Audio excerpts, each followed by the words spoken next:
Hey camera guy, are you ready?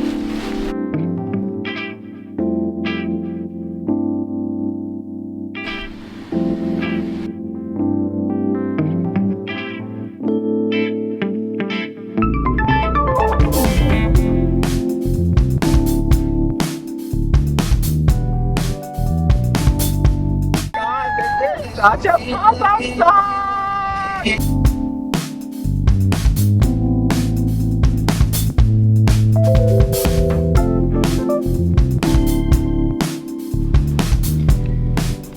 If you're trying to get inspired to do a swim, I'm not the right person to watch. I didn't train at all. It's like not a challenge, it's more of an inconvenience. It's like respiration. Okay, so we just got our first look at the water at the bridge. Conditions are pretty good. No chop, looking pretty stable. A little glassy in some areas.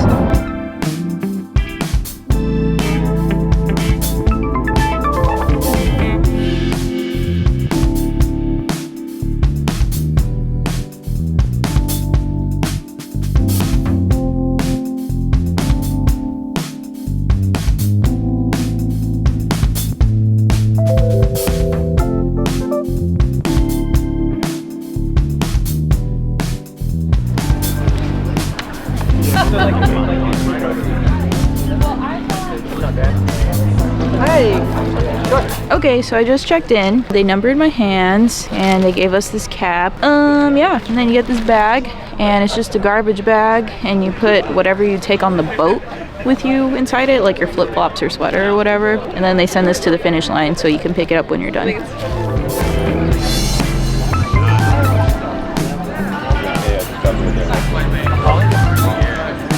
Got a sunscreen up.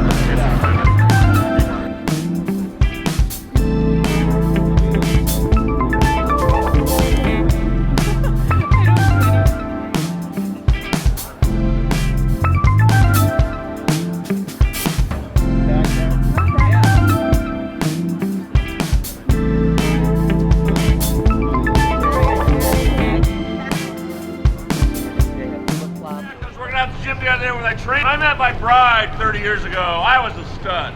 So which one of these machines should I be working out on when she walks through that door? I can't listen to this again. If I were you, I'd go across the street and use the ATM. All right, so your success today. No.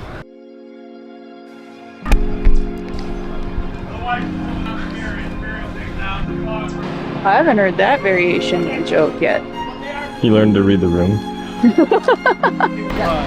This is so much stuff. You ready to board? Yeah. Okay. Ooh, wetsuit or no wetsuit? What do you think? I don't know. It's not that cold. But I will be so slow if I don't wear a wetsuit.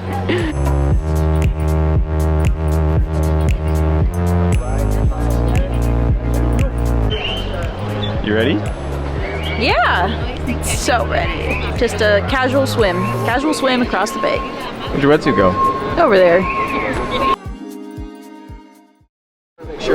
Okay, so we're here in Sausalito, which is on the north side of the Golden Gate, and we're about to board this ferry, and the ferry is going to drop us off on the south end of the Golden Gate, and then we're all going to jump off, and we're going to wait for the signal to go, which is at 9:30 a.m. sharp, so that we hit slack tide perfectly. And then we're all going to swim to the north side and end in Fort Baker, which is this little bay. So everyone here that's about to get on the boat has their wetsuit, their goggles, and their cap, and that's about it.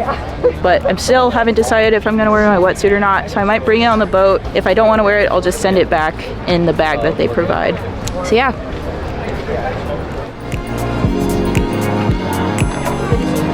Wait.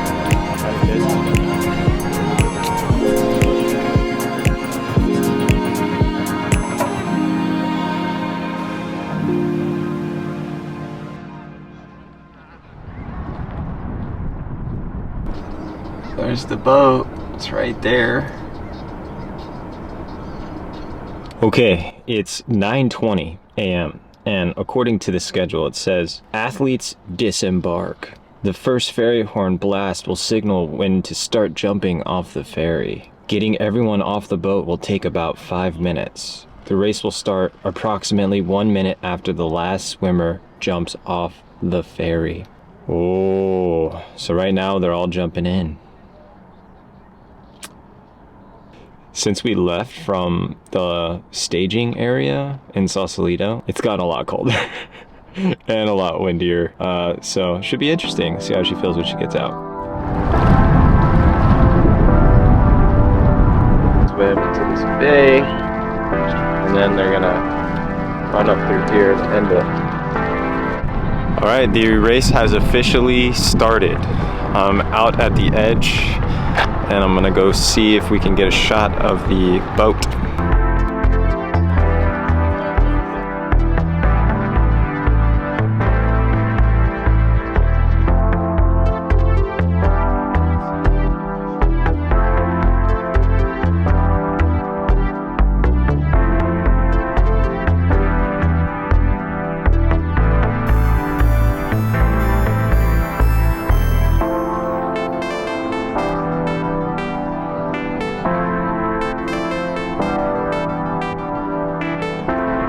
Here comes the race leader.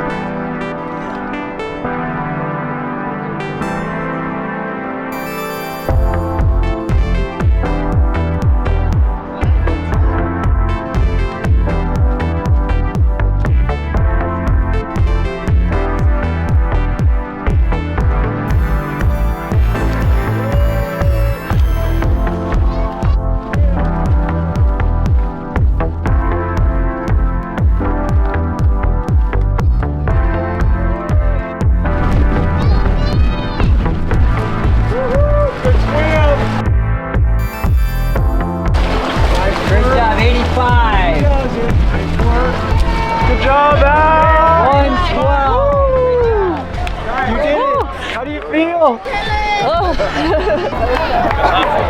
Are you tired? What do you have to say to all your fans? Smells like bird poop. Final words.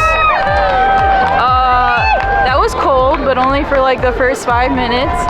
And I don't have a lot of words. You just keep swimming.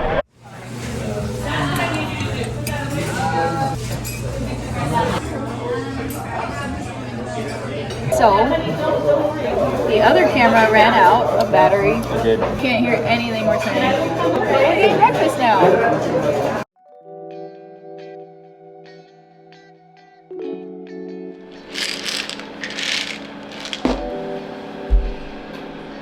Taking preemptive Advil, you know, injuries just happen when you're 30 years old. Should do the trick. All right, so I'm home now. Thought I'd just go over a few of the like kind of FAQs or details of the race that I haven't addressed before. I was sitting there last night at 11 p.m. and I was 95% sure that I wasn't gonna do the swim, but I put my stuff out last night, woke up this morning at 6, and I just kept going.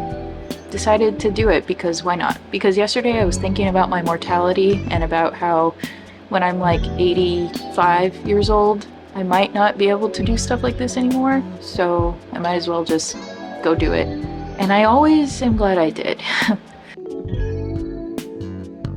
To get into the FAQs about the Golden Gate race, I went with Shark Fest. I think they're called Shark Fest, but they hold all kinds of open water races. I've done their Alcatraz swim, their Tahoe swim, their San Diego swim, and now the Golden Gate swim. They're a little bit pricey. This race in particular cost $187, but if you sign up super early, it's like $150, I think. And what is included in that price? I think it's so expensive because you get on a ferry for most of these swims, so they have to charter like a ferry. The Tahoe swim was the cheapest. I think that was like 70 bucks. The Golden Gate swim is about 1.6 miles, but you really never know. They're dropping you off like on a ferry in an approximate start location and then you go to the finish. So you don't really ever know how far you're actually swimming, especially when you take into account the current and how much that is shaving off of your distance and your time. The temperature in the bay can vary pretty widely. The lowest temperature in the bay I think is around 45 degrees and gets as high as 70 around this time of year, which is early fall. But today it was a nice 65 degrees, which is about the point where I decide if I'm gonna wear a wetsuit or not. And I decided not to wear one because that's what I signed up as. From all of my experience in the past, I know that 65 is not totally unbearable. Today, I'm gonna guess there was around 150. I think that the Alcatraz swim, because it's so popular, it can get up to 500 people because they fill up like 2 ferries, so that's just a guesstimation. Today it was a nice 100 to 150 people. It didn't feel that crowded. What kind of people actually do this? A lot of swammers, and when I say swammers, I mean people that used to swim and don't swim formally anymore. So I consider myself a swammer, but there is a very large group of people that is like over 40, 50, and 60 years old that does these swims. That's incredibly impressive, but it goes to show that you can swim your whole life and have fun and do like pretty amazing things. So that's cool. I hope to be one of those people when I hit those nice ripe ages. You do have to have like a level of comfort in the water. You should be able to comfortably swim a mile in the pool in like 30 minutes. I think a lot of people who have done competition swimming or have been formally trained can do that. And even if you're a little slower than that, you probably could still do it. The most important thing is you just have to be able to comfortably swim without stopping or getting too tired for 30 minutes to an hour, because this swim could take up to an hour and a half if it was bad conditions. You know that you can finish it, but the edge that it has is that it's cold. It's kind of scary. There's all these elements you're not used to. There's this idea that like it's really long when it's, you know, it's not that long because a lot of workouts are typically a mile and a half in a pool, but there's something that seems a little more challenging about swimming that distance all in one shot, like in the open ocean. I think a lot of people are drawn to this element of pushing their limit. It is kind of scary. Today was not that scary. There wasn't a moment in the swim where I didn't see someone around me, but I have swam Alcatraz once where the conditions were so bad, and I think this was my very first time. The swells were like, I don't know, 3 to 5 feet. It's kind of hard to tell because you're just like a tiny bobbing head at like the bottom of this wave. So like you couldn't see over all the swells around you. Within like the first 10 minutes of the swim, I didn't see anyone again until we were like close to shore and about to finish the race. And that was really scary. I felt so alone. That wasn't pleasant, but sometimes that happens. The obvious challenges are that it's cold. There's an element of like fear and anxiety about not being able to see what's under you or around you, and that there are actual like animals in the water, sharks in particular. But the less obvious challenges that I have that are really annoying to me are that you're like dodging water traffic. It's not a pool, there's no lanes, so everyone is kind of just swimming in like a different line, so we don't even realize that we're kind of like going in front of someone. And yeah, there's a lot of aggression. I get mad. I'll do a few like nudges or foot slaps on someone's feet if I feel like they're just like in my way. But yeah, that can be annoying because sometimes you're in someone's way and sometimes you're like about to, you know, collide with somebody and, you know, merge elbows for a while until one of you just disappears, because also people just disappear, which is kind of eerie. The other challenge, which may or may not be obvious, getting off course. Today, I didn't know where the end of the race was. I didn't even know like what landmark to use as a site. So I was just kind of going off of like where the kayaks were on the side and where the people were around me. But when you don't know where you're going, you can very easily like get off course, which makes the race longer and just sucks because you feel like you're just getting behind. That just comes with experience, I think. And to be honest, I'm not like that experienced of an ocean swimmer. If you want to get good, that is like a huge element of having a good swim. Another challenge is I never really know how long I've been swimming or how far I have left. It makes it difficult to see how much effort you should be putting in, because ideally when you get closer to the end you want to like sprint. But today I thought we were in the water for like 50 minutes, but it was only 35. So that can be kind of challenging to time all of that. Also, for this race in particular, I did not train like hardly at all because I had a shoulder pain or like a shoulder impingement that I've never experienced before. So I took it easy and I was considering just not even doing it, but I did it anyway. And I feel okay now, but it's kind of hard to tell what is going on with your body when you're in an ocean swim and there's all these people kicking and swimming around you. You don't know where you are, don't know what time it is. You're just trying to finish this race. Those are some kind of unexpected challenges. So I try to do this like once a year. I think they're pretty fun. Yeah. But overall, it's pretty fun. Makes you feel small. Makes you appreciate boats. Makes you appreciate your body. The body can do pretty amazing things. And I think that's why you do it, to like honor your body and show yourself that you're capable of like cool stuff. So I'm really glad I did it. My boyfriend basically persuaded me to do it, so grateful for him. Tune in for more videos about swammer life, I guess. Bye!